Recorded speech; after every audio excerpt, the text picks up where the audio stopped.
Good morning बच्चों। आज हम कक्षा 11वीं विषय राजनीति विज्ञान में हम लोग अध्याय 10 पढ़ रहे थे। खंड आ से संविधान का दर्शन, है ना। हम लोग 4 पढ़ लिए थे यहाँ पे। दर्शन की संविधान की क्या क्या विशेषताएं हैं, ठीक है। हम लोग 5वें में आए थे। देखते हैं तो धर्मनिरपेक्ष राज्य की स्थापना। तो यद्यपि मूल संविधान में कहीं भी भारत को स्पष्ट रूप से क्या है, धर्मनिरपेक्ष राज्य घोषित नहीं किया गया है, तथापि कुछ ऐसी व्यवस्थाएं की गई है जिनके आधार पर भारत को धर्मनिरपेक्ष राज्य का स्वरूप प्राप्त हो गया है ना। इसमें बोला जा रहा है कि कहीं भी किसी भी मूल संविधान में कहीं भी भारत को स्पष्ट रूप से क्या किया गया, घोषित नहीं किया गया, किसी राज्य को घोषित नहीं किया क्यों, क्या है, धर्मनिरपेक्ष, लेकिन जिनके आधार पर भारत को क्या किया, धर्मनिरपेक्ष राज्य का स्वरूप प्राप्त हो गया है। सन 1976 में संविधान के 42वें संशोधन द्वारा संविधान की प्रस्तावना में धर्मनिरपेक्ष शब्द जोड़कर सभी नागरिकों को धर्म में विश्वास और पूजा की स्वतंत्रता प्रदान की गई है ना। मौलिक अधिकारों के अंतर्गत संविधान के संविधान के 25वें अनुच्छेद में कहा गया है कि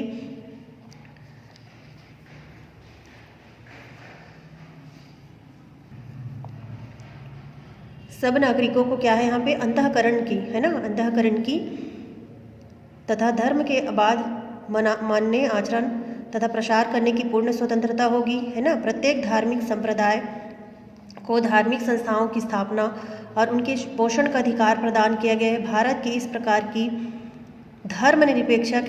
निरपेक्षता के आधार पर क्या है, कुछ आलोचकों द्वारा भारत को क्या के धर्म विरोधी राज्य की संज्ञा दी गई है। कुछ आलोचक है ना, उन्होंने भारत को क्या के धर्मनिरपेक्ष धर्म विरोधी राज्य की संज्ञा दे दी है, परंतु क्या है, वास्तविकता इसके विपरीत है। इस संबंध में 27 जनवरी 1949 को ही लखनऊ विश्वविद्यालय के दीक्षांत समारोह में अपने भाषण में भारत के राष्ट्रपति सर्वपल्ली डॉक्टर राधाकृष्णन ने कहा था, भारत को यदि धर्मनिरपेक्ष होने का तात्पर्य न तो धर्म के विरुद्ध होना है और न ही धार्मिक दृष्टि से संकुचित होना है, वरन निष्ठा का आदर करता है, नहीं संकुचित होना है, वरन अत्यंत धार्मिक होना। इस सब का तात्पर्य केवल यही है कि भारत राज्य सभी व्यक्तियों की धार्मिक निष्ठा का क्या करे, आदर करता है। तो यहाँ हम नास्तिक नहीं हैं। इसी प्रकार धर्मनिरपेक्षता को स्पष्ट करते हुए श्री वेंकट रमन ने कहा था कि धर्मनिरपेक्ष राज्य न तो धार्मिक है ना, न अधार्मिक और न ही धर्म विरोधी, परंतु धार्मिक कार्यों एवं सिद्धांतों में सर्वथा पृथक है, और इस प्रकार धार्मिक मामलों में पूर्णतः क्या है, यहाँ पे तटस्थ है, ठीक है। हम उसको पूरी तरह से नहीं, धर्मनिरपेक्ष राज्य भी नहीं घोषित करते हैं ना, और पूरी तरह से उसको धर्म विरोधी भी नहीं कह सकते हैं। छठवां, इसमें संघात्मक होते हुए एकात्मक।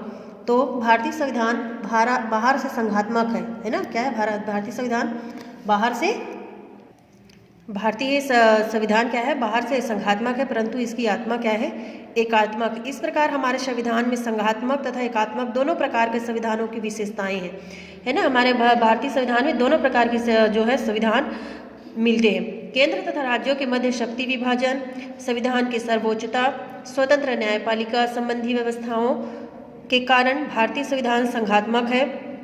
इसके विपरीत आपातकाल में संविधान पूर्ण रूप से एकात्मक हो जाता है, क्योंकि संपूर्ण शक्तियां केंद्र के हाथ में आ जाती है। इसके अतिरिक्त भारत में एकल या इकहरी नागरिकता, एक से न्याय व्यवस्था और एक से अखिल भारतीय सेवाएं भी एकात्मक संविधान की क्या है, यहाँ पे विशेषताएं हैं, ठीक है। सातवां, सुदृढ़ केंद्रयुक्त संघ राज्य की स्थापना। तो भारतीय संविधान द्वारा समवर्ती सूची के विषयों पर केंद्र द्वारा बनाए गए कानून को मान्यता प्रदान की गई है। इस प्रकार राज्यों की अपेक्षा केंद्र को अधिक अधिकार प्रदान करके शक्तिशाली केंद्र की स्थापना की गई है। इस संबंध में अमर नंदी ने लिखा है ना, अमर नंदी ने लिखा है कि भारतीय संविधान प्रबल केंद्र की स्थापना करता है, क्या करता है, प्रबल केंद्र की स्थापना करता है, और विधि निर्माण की अवशिष्ट शक्तियां केंद्रीय व्यवस्थापिका को क्या करती है, वो प्रदान करता है, जिसे संविधान में संसद के नाम से क्या किया गया है, पुकारा गया है, ठीक है। आठवां, इसमें लोक कल्याणकारी राज्य की स्थापना। तो भारतीय संविधान में एक लोक कल्याणकारी राज्य की स्थापना का लक्ष्य निर्धारित किया गया है, जिसमें समस्त नागरिकों को क्या किया गया, सामाजिक, आर्थिक तथा राजनीतिक न्याय मिलेगा। भाषण, विचारों की अभिव्यक्ति, विश्वास, धर्म और उपासना की पूर्ण स्वतंत्रता प्राप्त होगी, और सभी को समान अवसर क्या होगा, यहाँ पे प्राप्त होंगे, ठीक है। 9 है इसमें संविधान की सर्वोच्चता। तो भारतीय संविधान भारत का क्या है, सर्वोच्च कानून है। भारतीय संविधान क्या है, भारत का सर्वोच्च कानून है और संविधान की व्यवस्थाओं के विपरीत बनाए गए कानूनों को उच्चतम न्यायालय अवैध घोषित कर देता है। यद्यपि गोलकनाथ बनाम पंजाब राज्य विवाद में उच्चतम न्यायालय ने यह निर्णय दिया था कि संसद को मौलिक अधिकारों में भी संशोधन करने का अधिकार नहीं है, फिर भी संसद ने 2 विधेयक पारित करके मौलिक अधिकारों में भी संशोधन करने का क्या क्या अधिकार प्राप्त कर लिया।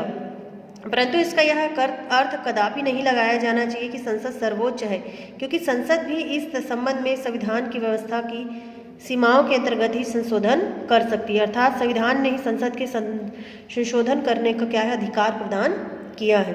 अतः संविधान की सर्वोच्चता को कोई चुनौती नहीं दी जा सकती। राष्ट्रपति, प्रधानमंत्री तथा अन्य सरकारी अधिकारियों द्वारा कार्यभार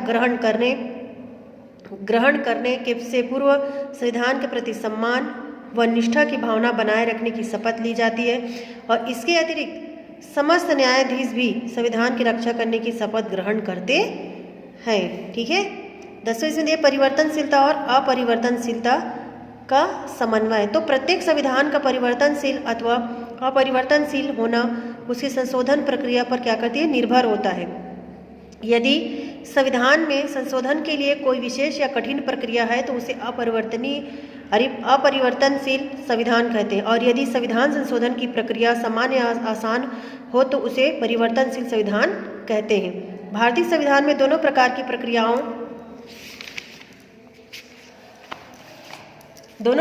प्रक्रियाओं को अपनाया गया है। संविधान के कुछ अनुच्छेदों में संशोधन के लिए विशेष प्रकार की जटिल प्रक्रिया के अंतर्गत संसद के दोनों सदनों में उपस्थित सदस्यों के 2/3 बहुमत के साथ साथ क्या कि भारतीय संघ के कम से कम आधे राज्यों की विधानसभाओं की स्वीकृति आवश्यक होती है ना।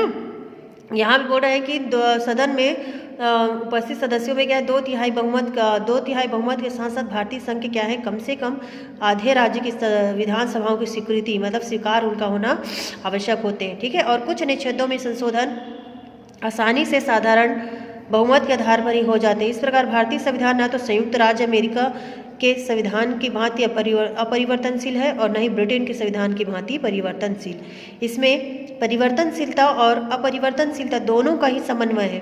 30 अप्रैल 1996 तक भारतीय संविधान के 79 संवैधानिक संशोधन क्या है यहाँ पे हो चुके हैं।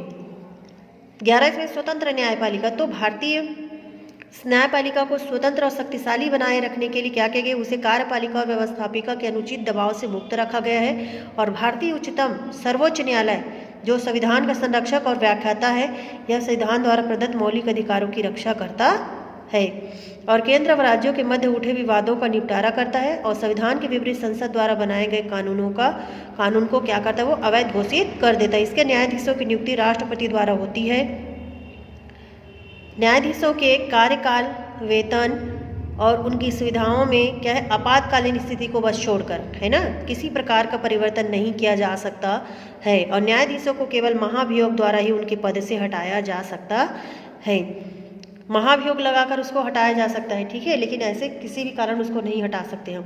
तो सर्वोच्च न्यायालय को न्यायिक पुनरावलोकन का अधिकार भी प्राप्त होता है ना, और न्यायपालिका को स्वतंत्र रखने के लिए संविधान में भी अनेक क्या है व्यवस्थाएं की गई है, जिससे क्या है उसकी